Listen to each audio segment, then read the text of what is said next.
Hi everyone, welcome back to the channel. Today I thought it would be a good idea to do a bit of a check-in on my no spend as we're a third of the way through the year.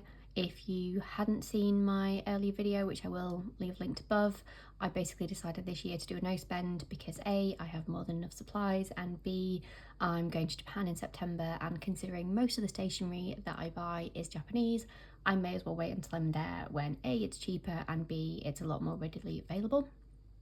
But to help keep me accountable and also kind of share some of the bits with you guys, I thought it'd be good just to do a little check-in of what I've bought, because spoiler alert, as you can see, I've bought some things this year, but what I've bought and why.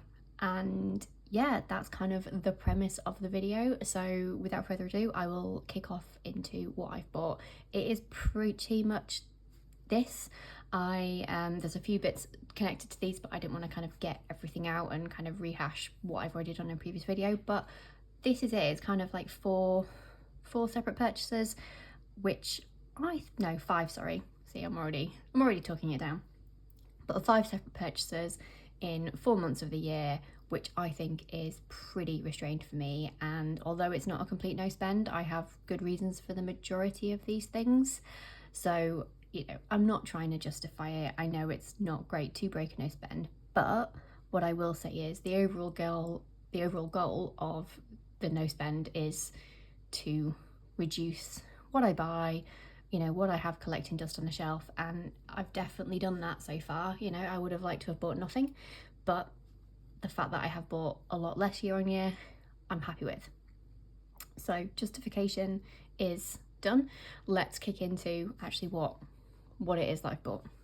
Okay, so the first thing that I bought this year to break my no spend was this A6 bullet journal. So this is just the Lechterm in pocket A6 size.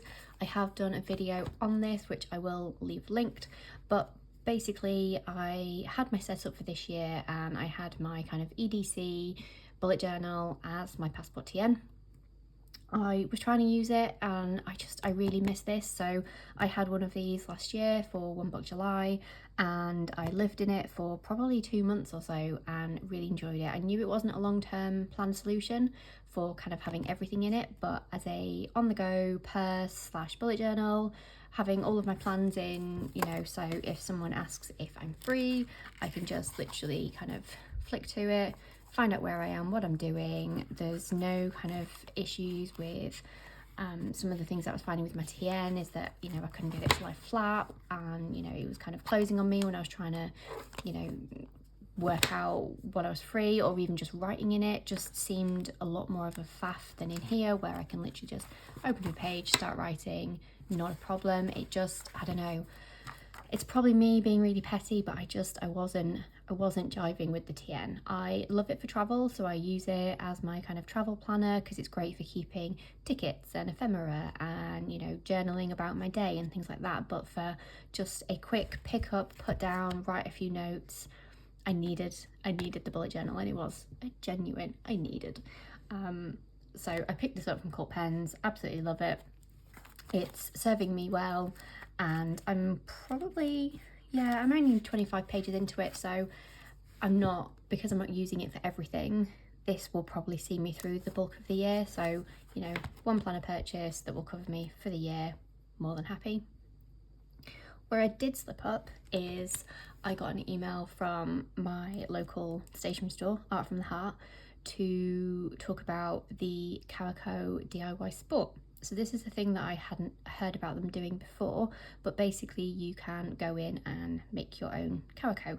I talked about this when I did the full video on this and kind of shared a picture of me doing it. It's not a huge kind of building experience.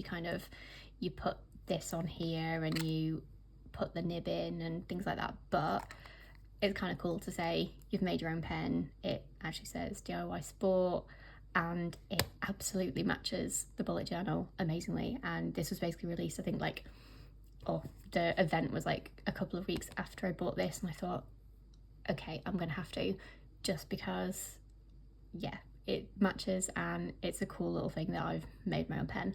I feel like that's justified. Most people probably would say no, but that is my justification for this purchase. Okay, next we're going to talk about my purchases from Kenji, which you can barely see because of the light.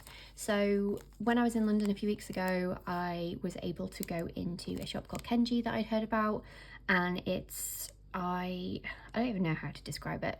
Go and have a look on the website. It's basically lots of cute Japanese stuff, so you know, not just stationery, food, and gifts and toys and kind of cute kawaii characters and things like that. It's heaven for anybody that loves kind of anything Japanese. And basically the main thing that I actually wanted from here was to buy some of their refills. So I'd heard that they do refills for, I think they only had personal size, I can't remember now, they may have had A5 actually, but inserts for personal size, Filofax, rings, however you want to call it, really well priced. I think these were like £2 for a decent chunk. Yeah, 45 sheets on both of them, so a undated monthly and just some grid paper. They did have, I believe, dotted and plain or lined, so they had a few different selections, and I tested these a few weeks ago, which you may have seen on Instagram if you follow me over there, and I am super impressed with the paper quality. So it's quite thick paper to the point that I'm now doubting that this is one sheet. No, it's definitely one sheet. Quite thick paper, and if you can look at that, or if you can see that rather, it takes the fountain pen ink really well. It takes the Unijet Stream, fine. G2, fine. Absolutely zero bleeding, no feathering, amazing. In contrast to most of the paper that I do tend to use in my Filofax already, this is fantastic. The fact that I can actually use my fountain pen in my Filofax is a massive plus, because at the minute I'm not using the fountain pen, and so it's one planner that I don't use a fountain pen in, and I do kind of miss it. So really good purchase, highly recommend seeking out Kenji if you are using rings. And then while I was there, just because I absolutely adore these stickers, I had to pick up some more of these. I think these were like £1.50 a pack maybe. So definitely not needed, but in my defense, they're Korean, not Japanese, so not necessarily, I mean, I could probably get them in Japan, but either way, I am justifying it as it's not Japanese, therefore it's slightly okay. Yeah, I love using these stickers in my planning or in my journaling, and they are usually quite small and fit everywhere and just make the pages look a lot prettier, so I had to pick up some while I was there. While I was in London, I also picked this up. This was from the journal shop. This was an absolute bargain. I think it was like 28 down to 14 or something like that, and again, there's a video on this. It's a Jibun Techo daily, so it comes in 2 halves, and it's, yeah, daily pages. It's got the full year, although it comes in, like I say, 2 parts, so this is just the first 6 months. I had been wanting to try the Jibun for a while. I don't regret trying it. I absolutely love the paper in here. I think it's Kokoyuno, I think that's how you pronounce it. I'm probably doing a really bad job of it, I'm really sorry. But I absolutely adore this paper, and I know that you can buy their paper because I think Lindsay Scribbles uses it for printing out her inserts. So I know that you can buy their paper and just, you know, make your own inserts with it. So I'm very tempted to try and pick some up because, well, obviously I have the Kenji paper for the moment, but it gives me a good indicator of some other paper that I could use to make my own inserts with. And yeah, the kind of setup and kind of styling of it I really liked. I really enjoyed using. I need a weekly planner, but which they do actually do. They have a weekly one, they just didn't have it in the journal shop, but I was just keen to try something from this company because I hadn't before. So it was a really good experiment. I'm glad I purchased it. I do think I can probably use this for work, particularly in the second half of the year when I filled my bullet journal, so it won't necessarily go to waste. Yeah, it was a nice little experiment, not too expensive, don't regret doing it, and definitely now know that this paper is top notch. definitely worth looking into if you want to print out your own inserts for Filofax. I will have a look and see if I can find the paper. I think Lindsay Scribbles buys it from Amazon, but she's based in America. I'll have a little look and leave a link if I do find it, so you know what on earth I'm talking about. On to the final items of what has been so far a very rambly video. I apologise, but it will be over soon, I promise. And this is the Happy Day Stickers subscription. Once again, I did do a video unboxing all of this. This is probably my biggest random impulse complete breach of a no spend purchase of the year. The others, I feel like I have justification around wanting to try a different planner or being on holiday or something like that, whereas this was a pure and simple, I haven't ordered from Happy Day for a few years, I didn't realise they do a subscription box, it's amazing, I have to try it. Yeah, it's, again, not something that I regret. I love everything.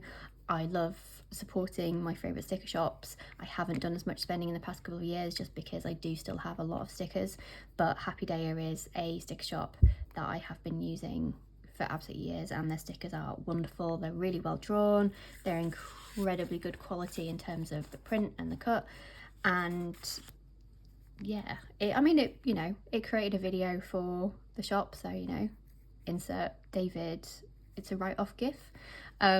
But no, to be serious, I have been itching to get another subscription box for ages. I do enjoy having a monthly or bi-monthly treat just to open and it be a bit of a surprise and get some cool stuff and maybe add some different things to my planning in terms of how I use it or how I decorate.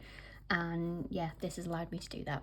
I am still subscribed, so I do have another one coming soon. The video that went live unboxing was probably my worst ever performing video, so I probably won't unbox it again, but let me know in the comments if you are keen to see it and maybe I'll do it as like a reel or something. But yeah, this is probably my only actual, I'd say, proper no spend break of the year. Let me know if you agree or disagree with me in the comments. I'm sure most of you will probably disagree and go, no, you broke your no spend several times this year.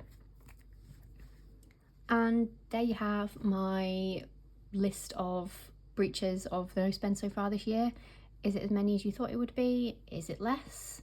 Do you think I can go another 4 months and only spend this little or spend less? I guess my next one will be just before I go to Japan actually, so I'd actually really love to basically have nothing apart from my Happy Dayer subscription to show you. Maybe I'll do that as like a bit of a comments thing. Let me know, do you think I'm gonna succeed and not have bought anything by the next video, or do you think I'm just gonna go a bit well because it's the summer? Anyway, hope you enjoyed this video. Please like and subscribe if you did, and hopefully I'll see you in the next one. Bye.